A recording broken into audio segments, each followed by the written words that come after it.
Welcome back to Yehoshua's Daf Yomi Shiur, where the Daf continues daily until the complete revelation of Mashiach ben David, that is, Messiah the son of David. Today we will be studying Tractate Chullin, page 75, starting with 75a, top of the page with the words B'shchita, Yabishta, Udelo, Karabi Shimon. Rabbi Shimon ben Lakish answers, the Braita is referring to a case where the slaughter of the mother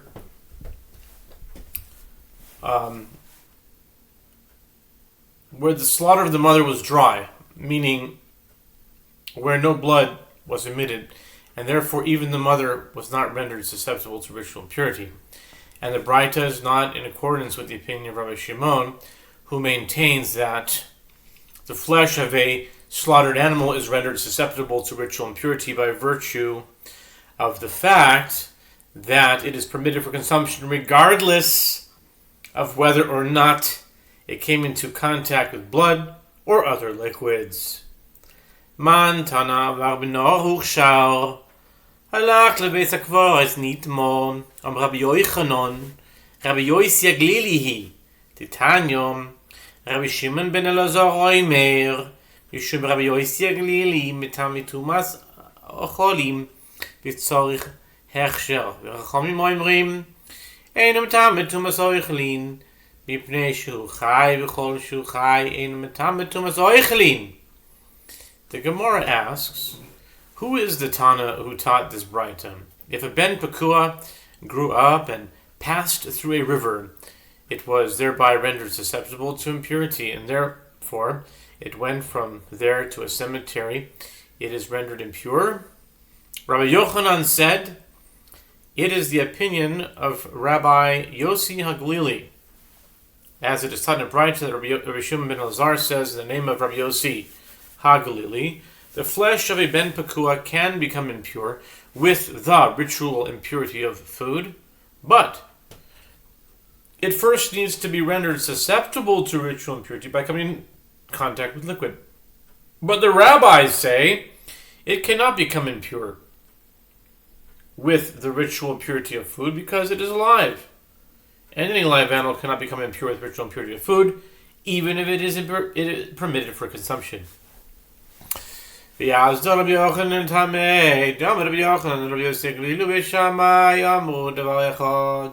The Gemara notes, and Rabbi Yochanan follows his standard line of reasoning, as Rabbi Yochanan says, Rabbi Yossi Aglili and Beis Shammai said the same thing, meaning they both hold that even a live animal can become impure with the ritual impurity of food.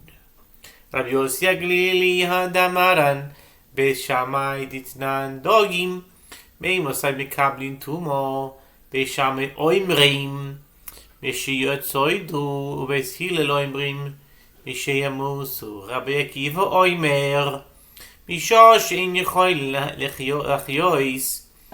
The opinion of Rabbi Yossi Aglili is that which we stated in the Braita, the opinion of Beit Shammai, is as we learned in a Mishnah in Uktzin 3.8 with regard to fish. From when they are susceptible to impurity as food, from when are they susceptible to impurity as food? Beis Shammai say from when they are caught in a trap, as at this point they are considered food since they do not require slaughter. And Beis Hillel say from when they die. Rabbi Akiva says from when they are no longer able to live. My benayu, Amar Yochanan, dag mikartea yikabinayu. The Gemara analyzes that Mishnah. What is the difference between the opinions of Rabbi Akiva and Beis Hillel? Beis Hillel says when they die. Rabbi Akiva says when they're no longer able to live. I mean, effectively they're the same thing. Rabbi Yochanan said there is a difference. The difference between them is the case of a convulsing fish. Rabbi Akiva holds that such a fish can already become ritually impure, while Beis Hillel require it to have it actually dead. It has to be dead. It can't just be convulsing. It can't be moving. But according to Rabbi Akiva, even when it's moving and it's for sure going to die, even from that point on, that it can become ritually impure. Boy, Rav Chizda, no, Rabbi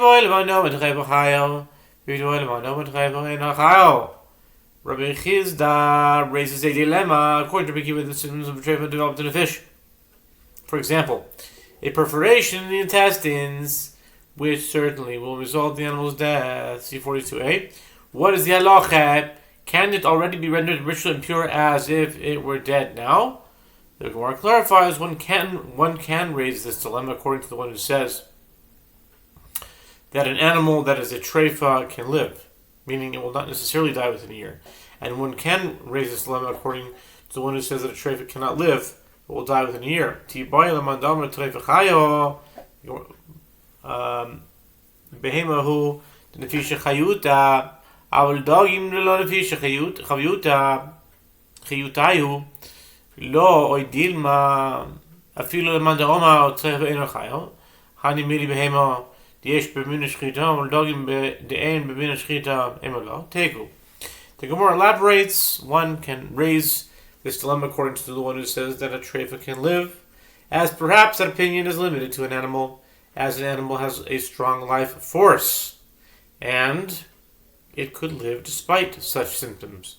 But with regard to a fish whose life force is not strong, all would agree that it would not survive. Or perhaps, even according to the one who says that a treifa cannot live, it is possible that this matter, that a treifa is regarded as dead, applies only to an animal, as the requirement to slaughter it in order to permit it for consumption applies to this type of creature, meaning to animals, and so to invalidate the slaughter, the Torah classifies an animal that is a treifa as though it is dead. But with regard to fish, where the requirement to slaughter it in order to permit it does not apply to this type of creature, I would say that a fish with symptoms of a treifa is not considered as though it were dead. The Gemara concludes, the dilemma shall stand unresolved until the coming of Messiah, son of David, when Elijah will answer the questions and announce the Messiah. Heitila nafal Rabbi Yochanan amar chel bo kechelev behema v'Rabbi Shimon ben Lakish amar chel bo kechelev chaya.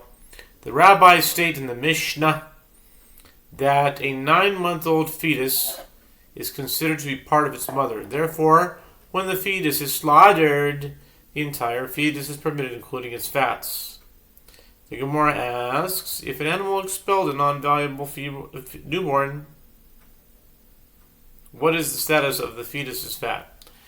Rabbi Yochanan said its fat is like the fat of any other domesticated animal, and one is liable to receive karet if he eats it. Rabbi Shimon ben Lakish said its fat is like the fat of an undomesticated animal, which is not prohibited. Rabbi Yochanan amar chel bo kechelev behema aviro gorim. Rabbi Shimon ben Lakish amar chel bo kechelev chadashim galmi. The Gemara elaborates. Rabbi Yochanan said its fat is like the fat of any other domesticated animal, as he maintains that the exit of a fetus through the airspace of the opening of a womb causes it to be regarded as an independent animal. Rabbi Shimon ben Lakish said its fat is like the fat of an undomesticated animal, as he maintains that the completion of the months of gestation causes the fetus to be regarded as an independent animal, and this stillborn did not reach this stage. Lai.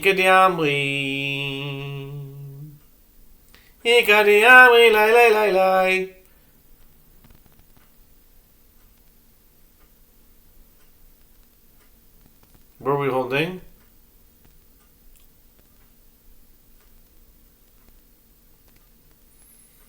Lost the place. One second. Yeah, here we go. Ikadiamri.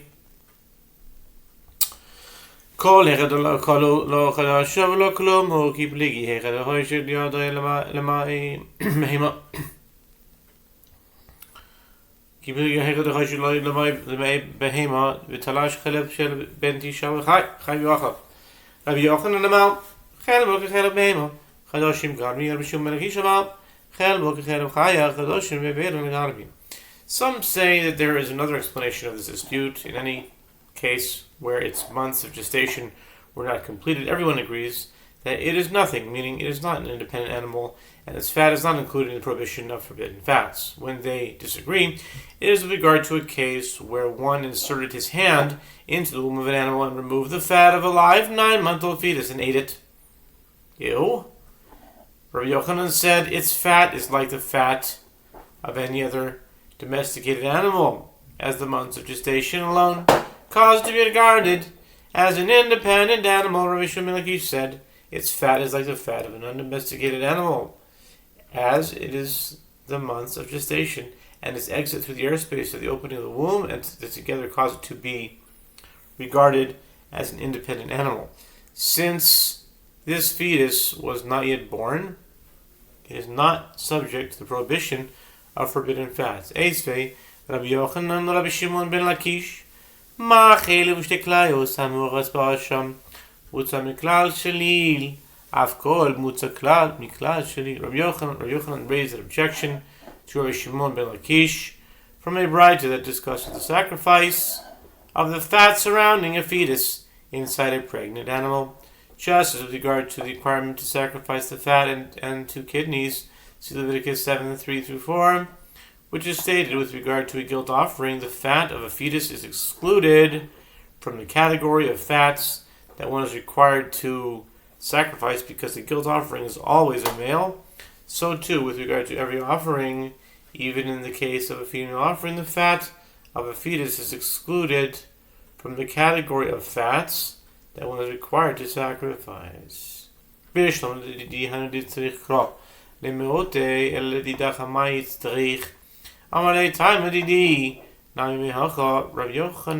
explains his objection. Granted, according to my opinion, that the fat of a fetus is forbidden for consumption. This is why a verse was necessary to exclude it from being sacrificed on the altar. But according to your opinion, that it is not forbidden, why is a verse necessary to exclude it?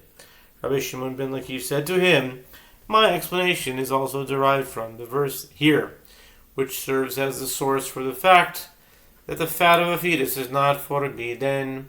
And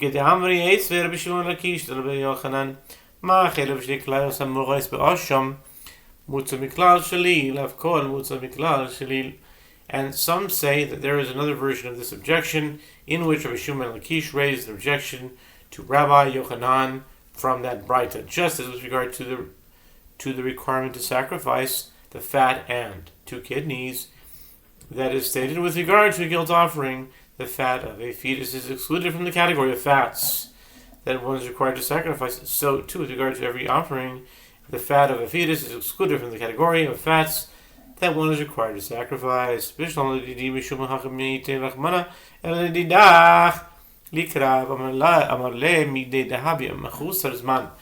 Shimon ben Lakish explains the objection. Granted, according to my opinion, that the fat of the fetus is not prohibited, like the other fats, is doomed to that reason that the merciful one excludes it from the requirement of being sacrificed. But according to your opinion, the fat of the fetus is considered one of the forbidden fats, let it also be sacrificed. Rabbi Yochanan said to him, the reason that this fat is not sacrificed is just as it is with regard to an offering whose time has not yet arrived, meaning it is not yet 7 days old, which may not be sacrificed. See Leviticus 22:27. Despite being of a species of animal that may be sacrificed. Similarly, with regard to the fat of the fetus, despite being included among those fats that are prohibited, it may be not sacrificed. Amar Rabbi Ami, Hashoichet es hatreifo matzah ben tisha chai ledevrei ha'oiser matir ledevrei ha'matir oiser. The Gemara returns to the dispute in the Mishnah with regard to a 9-month-old fetus found alive inside a slaughtered mother. Rabbi Meir holds that the fetus itself must be slaughtered in order to permit it, whereas the rabbis hold that it is permitted by virtue of the slaughter of its mother. Rabbi Ami said, with regard to one who slaughtered a treifa and found inside it a live 9-month-old fetus, according to the statement of Rabbi Meir, who prohibits a 9-month-old fetus found inside a kosher animal until it is slaughtered itself. If it is found inside a treifa, he permits the fetus once it is slaughtered itself. But according to the statement of Rabbi Yehuda, referred to as the rabbis in the Mishnah, who permits a 9-month-old fetus found inside a kosher animal by virtue of the slaughter of its mother. If it is found inside a treifa, he prohibits it, even if it is slaughtered itself. Rava Omar L'divrei hamatir namimu tarava simonim achsheh berachmana Rav Chizdo Hasher is a treifa matzaba ben tisha chai 75b now. Taun Shrita, B'chai B'zroi, B'chai B'necheba, Yemeis, Toir, Miletambe B'maso. Okay. Rava said, now we're back on 75a, Rava said, according to the statement of Rabbi Yehuda, who permits a 9-month-old fetus found inside a kosher animal by virtue of the slaughter of its mother, he also permits it if it is found inside a treifa once the fetus itself is slaughtered. The reason is that the Merciful One considers 4 simanim to be fit for slaughter, meaning the windpipe and gullet of the mother and those of the fetus, with the fetus being permitted by the cutting of either pair. Rav Chizda said, with regard to one who slaughtered a treifa and found inside a 9-month-old fetus, now turning to 75b, the fetus requires its own slaughter to permit its consumption, and it is subject to the obligation to give the foreleg and the jaw and the maw to a priest, as is required for a non-sacred animal that is slaughtered. But nevertheless, if it dies, the fact that its mother was slaughtered serves to render it pure with regard to imparting impurity to people through their carrying of it, and it does not impart the impurity of a carcass.